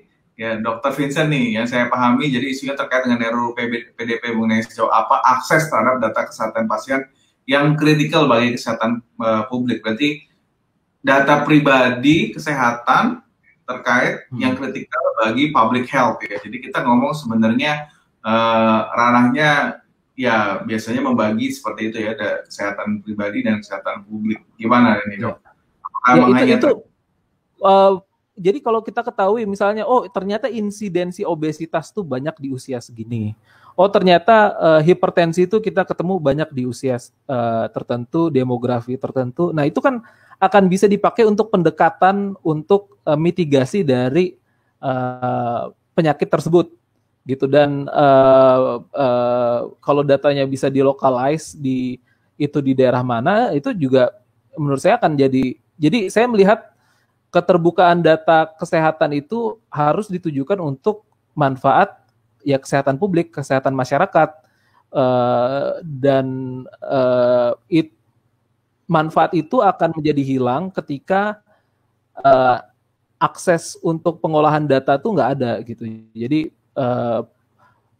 buat saya sih itu mesti dibuka dan secara terukur, tetapi juga outcome-nya juga mesti dibuka ke publik. Jadi tujuan apa segala macam jelas, data diberikan atau diberikan akses tanpa mengcopy misalnya, atau algoritma untuk mengolahnya dikirim ke BPJS, dan outcome-nya itu ya bisa diketahui oleh publik untuk bisa melakukan strategi promosi kesehatan ataupun pencegahan yang terbaik seperti apa, ataupun juga untuk membangun sesuatu yang bisa mengukur suatu outcome dari tindakan kesehatan masyarakat yang dikerjakan pada daerah tertentu. Gitu, Dok. Misalnya kita mau mengukur angka ya. Yang dengan kondisi pandemi ini yang realnya gitu, yang terjadi inovasi yang bisa diwujudkan gitu dengan data-data ini. Apakah dokter juga melihat ada sesuatu yang real terjadi dengan selama ini kan ya ada perbedaan data sampai akhirnya juru bicaranya juga yang lebih menawan mungkin ya, supaya nggak banyak yang gimana? Ya, saya memang cukup menyayangkan sih kalau misalnya ada data yang disembunyikan, apalagi dalam kondisi pandemi ya. Ketika masyarakat bisa tahu the true extent of COVID-19, ya masyarakat bisa ngerti dan nggak menganggap enteng kondisi ini ya, dan ya, dan hal tersebut juga akan membantu untuk program-program kesehatan masyarakat terhadap COVID-19 untuk bisa berjalan. Karena kalau misalnya masyarakat tidak menganggap ini sebagai sesuatu yang serius, karena saya lihat salah satu isu krusial itu adalah jumlah PDP yang meninggal sebelum dapat pemeriksaan itu juga lumayan ya, dan yang saya lihat dari pemakaman di Jakarta aja itu kan itu naik sampai dari yang tadinya 2.500 sampai 4.000-an tuh, naik 60% lebih. Dan ya itu menurut saya agak berbahaya sih kalau misalnya kita tidak mengerjakan ini dengan serius dan membuka data apa adanya gitu. Dan ya buat saya sih itu sih, pertama data itu yang jelas mesti diketahui publik, dan itu manfaat yang ya mungkin bukan inovasi ya, tapi menurut saya itu manfaat yang seharusnya bisa publik ketahui. Dan dari situ ya nanti pasti ada ide-ide yang muncul dari data tersebut. Misalnya kalau kita lihat teman-teman di saya lupa kalau nggak salah dari Harvard atau apa gitu. Jadi itu kan bisa digunakan untuk melakukan modeling, kemudian bisa dilakukan untuk penentuan kebijakan berdasarkan data yang akurat. Nah, itu yang saya harap sih, dan mungkin inovasi untuk keterbukaan data itu akan lebih ke arah pembentukan kebijakan yang akurat dan sesuai dengan informasi yang sesungguhnya. Gitu. Oke, thank you, Dr. Vinter. Kita mungkin kembali ke Mas Ian ya. Ini waktunya tinggal beberapa menit sih, nanti kita bisa ya supaya kita bisa wrap up dulu ya, jadi nggak terlalu mepet. Mas Ian, selama ini kan yang Avicenna ini adalah healthcare learning platform ya. Jadi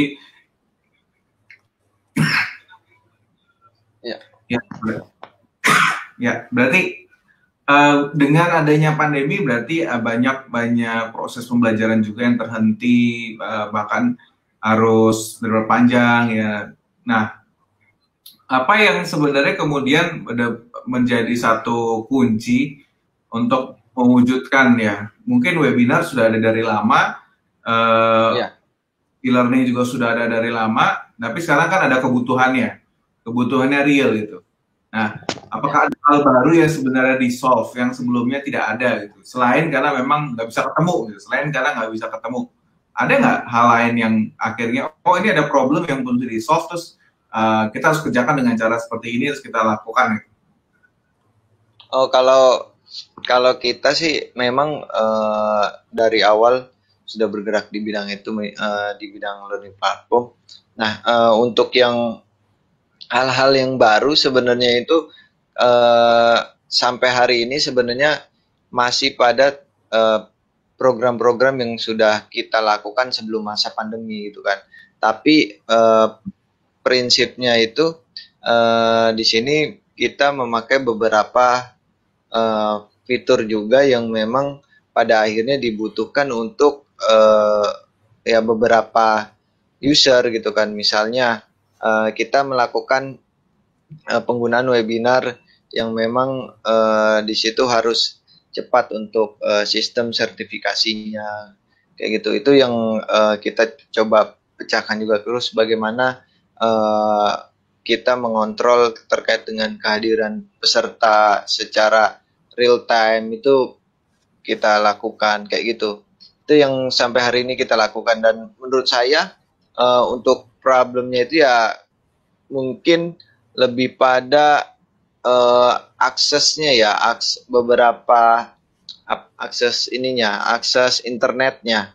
Jadi beberapa daerah itu mungkin masih terkendala di akses internet. Jadi pembelajaran untuk live streaming khususnya ini agak sulit gitu kan. Kadang-kadang mereka terjadi kendala, akhirnya mereka mengikuti siaran ulang. Cuma untuk kita kan ada istilahnya continuing health education, atau di kedokteran mungkin ada continuing medical education, kan di keperawatan juga ada. Nah, ini yang akhirnya kalau di keperawatan untuk mereka melakukan misalnya pembelajaran ini mendapatkan SKP, untuk di keperawatan belum. Jadi yang dilakukan masih pada program-program live streaming, belum pada program-program yang recorded gitu. Kalau di kedokter kan ada program-program yang recorded, terus kemudian ada format evaluasi, terus kemudian nilai evaluasinya menjadi standarisasi untuk mendapatkan sertifikat organisasi profesi kan, atau mendapatkan poin CPD-nya kayak gitu. Itu sih Dok, memang kaitannya untuk edukasi ini lebih pada akses data, akses data internetnya, atau akses akses jaringan internetnya yang memang belum merata gitu kan, yang menjadi PR gitu kan di Indonesia. Dan beberapa mungkin senior juga masih belum familiar menggunakan beberapa platform ini, juga masih perlu pendampingan. Nah, akhirnya kita kadang-kadang tim nelponin satu-satu kan untuk memandu kayak gitu. Itu problem-problemnya di situ aja sih Dok. Berapa persen yang di luar kota besar? Apa? Berapa persen yang di luar kota besar? Kalau kota-kota berapa persen ya? Itu kota-kota kecil itu memang nggak terlalu banyak ya. Di kota-kota kecil itu memang pada akhirnya masih di kota-kota besar ya tadi akses internetnya itu yang mereka agak sulit itu, akses jaringannya. Baik, terima kasih. Ini ada beberapa yang, jadi ini bukan pertanyaan tapi dukungan ini. Jadi dari Mbak Dian Jauhari tadi, saya setuju dengan Dr. Vincent, perlu ada keterbukaan akses informasi kesehatan publik dan pembahasan akan teknologi informasi dan keamanan data kesehatan akan sangat baik untuk jadi topik diskusi. Terima kasih Pak Dian. Ini kemudian ada dari Rizky Lubis, terkadang publik dibodohi dengan media yang menjadi buzzer kebohongan seolah COVID-19 adalah omong kosong atau konspirasi. Ya itu benar ya, kita seringkali mendengar. Sementara rekan-rekan sejawat, ya sudah ada yang sampai berpulang. Di sisi lain begitu ngeliat sosial media, ada yang bilang ini bohong apa segala macam, yaitu teman kita sendiri yang meninggal ya. Dan sekian ribu orang lain tentunya. Okay. Terus sudah saatnya layanan ditingkatkan dengan memanfaatkan kecanggihan teknologi dengan cara percepatan informasi dan kualitas layanan. Ya, terima kasih Ibu Konita. Baik, kita akan wrap up sesi siang hari ini ya, sudah sore sekarang hampir jam 3. Mungkin ada 1-2 menit untuk dari pembicara menyampaikan atau mensimpulkan lah tentang bagaimana mewujudkan inovasi di era pandemi COVID-19 ini. Kita mulai dari sebuah ide, angan-angan, dan membawa itu sampai ke suatu hal yang real, dan juga bagaimana itu membawa asas manfaat ya, apalagi ini sepanjang diskusi kita ternyata harus mengutamakan selain pribadi, keamanan, juga untuk publik yang sebenarnya lebih dibutuhkan lagi ya. Baik, silakan mungkin Dr. Niko ada untuk closing statement-nya. Ya, baik, terima kasih Dr. Bimo. Jadi kalau dari saya untuk akhir pembicaraan ini, yang ingin saya bangkitkan dari bangkitnya teknologi melawan COVID ini, saya ingin teman-teman semua warga negara Indonesia, penggiat teknologi, yang sudah menggiatkan atau baru pemirsa, jangan khawatir, kita berjuang bersama. Level-level kita masih baru, ada yang udah lama, don't worry. Asalkan kita mencoba dan percaya diri, kita akan mampu kok. Tadi ada beberapa yang rasanya tertarik sekali, ada yang dokter umum, ada yang bidang lain, itu ingin bergabung untuk membuat karya untuk bangsa dalam kaitannya dengan teknologi untuk COVID ini. Silakan saja mencoba, banyak-banyak berkomunikasi, masuk bergabung juga kepada healthtech.id ini, supaya komunikasi jadi lebih cun gitu. Nah, ini yang terus terang saya lakukan, dan selain itu bagi pengenalan institusi, saya dari Sekolah Teknologi Maju dan Multidisiplin di Universitas Airlangga tetap ingin menyiapkan bangsa kita supaya lebih maju dalam hal teknologi, tentunya dengan kolaborasi dengan healthtech.id. Terima kasih Dr. Bimo, itu aja. Ya, terima kasih Dr. Riko. Mas Ian, mungkin? Ya, kalau closing statement, kalau dari saya sih prinsipnya untuk pengembangan teknologi ini kita perlu 3 langkah. Pertama inovasi, terus kolaborasi, yang terakhir itu ya eksekusi. Jadi memang kita inovasi-inovasi yang ada kalau kita tidak langsung eksekusi ya akan sia-sia gitu kan. Dan tentu kita harus kolaborasi dengan beberapa pihak ya. Kayak kemarin dengan adanya wabah COVID-19 ini kan akhirnya kita dari Avicenna juga melakukan kolaborasi dengan beberapa partner juga gitu kan untuk mengembangkan salah satunya teknologi VR juga seperti itu. Jadi memang kita tidak bisa sendiri, dan apalagi di Indonesia ini memang baru, dan di sini juga untuk teman-teman perawat juga kita sedang menginisiasi juga di lingkungan keperawatan, kita inisiasi nursing informatik gitu kan. Jadi memang kajiannya lebih pada informatika keperawatan, dan ini di luar sana terutama di Amerika itu sudah banyak berkembang, dan di Indonesia kita ingin kembangkan juga sistem forumnya, komunikasinya, komunitasnya, agar lebih melihat aspek ini dalam kacamata keperawatan dan teknologi. Itu aja sih dok. Jadi memang kita perlu banyak kolaborasi dan bisa eksekusi untuk kegiatan-kegiatan dan inovasi-inovasi yang ada. Oke, terima kasih Dr. Bimo. Terima kasih Mas Ian.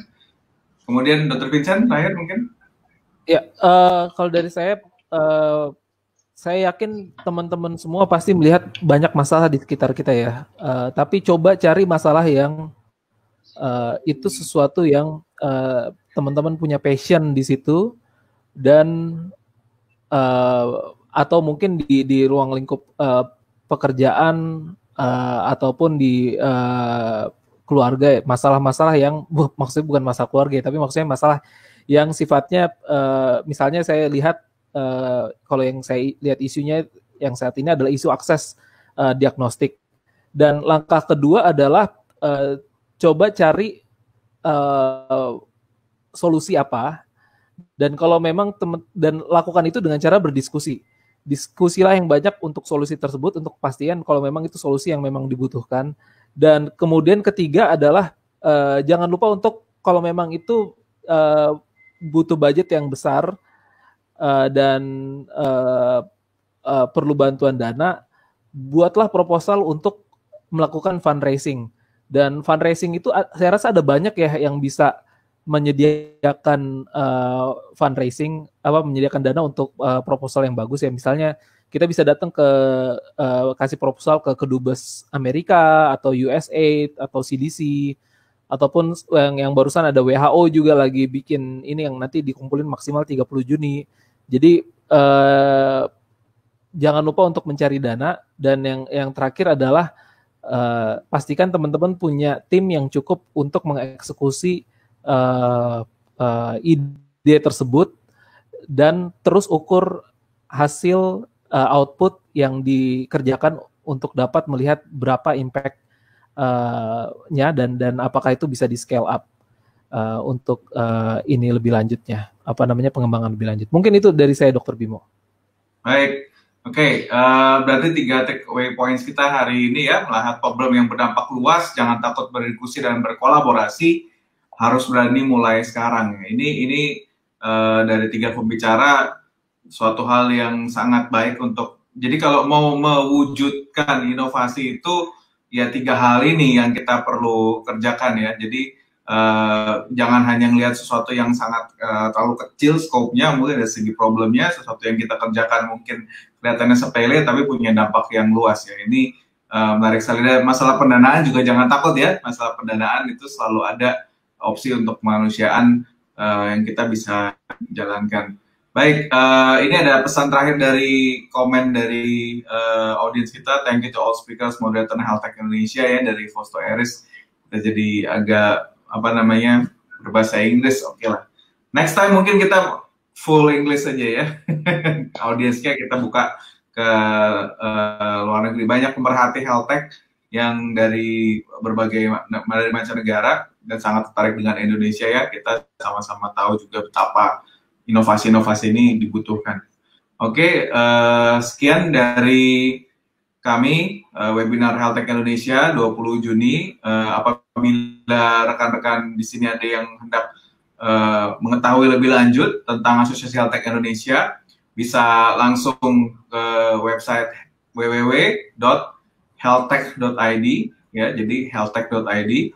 Kemudian nanti kita juga bisa juga menghubungi admin WA lewat WA 08999 889900. Oke, kami sangat terbuka untuk berbagai pertanyaan, yang mau menjadi anggota atau seperti apa, sudah punya perusahaan belum, atau masih menjadi pemerhati. Ada beberapa grup juga yang sudah berjalan di Telegram ya, yang ramai karena kalau di WhatsApp penuh biasanya ya. Di Telegram ada, bisa dicari Health Tech Indonesia, itu kami juga ada di sana. Dan jangan ragu karena di Indonesia yang namanya ruang untuk berkembang sangat lebar. Sekarang aja sudah ada lebih dari 100 dan masing-masing pasti punya inovasi yang spesifik yang bisa berkembang. Jangan ragu, sudah ada yang di bidang ini, bisa cari bidang yang lain sesuai dengan passionnya. Yang penting problem yang yang menjadi satu concern itu memang berdampak luas. Oke, terima kasih. Kami pamit undur diri dari Asosiasi Health Tech Indonesia. Terima kasih Dr. Vincent, terima kasih Dr. Niko, terima kasih Mas Ian ya semuanya. Selamat sore dan selamat melanjutkan aktivitas kembali. Have a nice weekend. Ya, terima kasih Dr. Bimo, terima kasih Dr. Niko, Mas. Terima kasih Dr. Vincent, Dr. Bimo, Dr. Niko. Sampai ketemu lagi. Siap.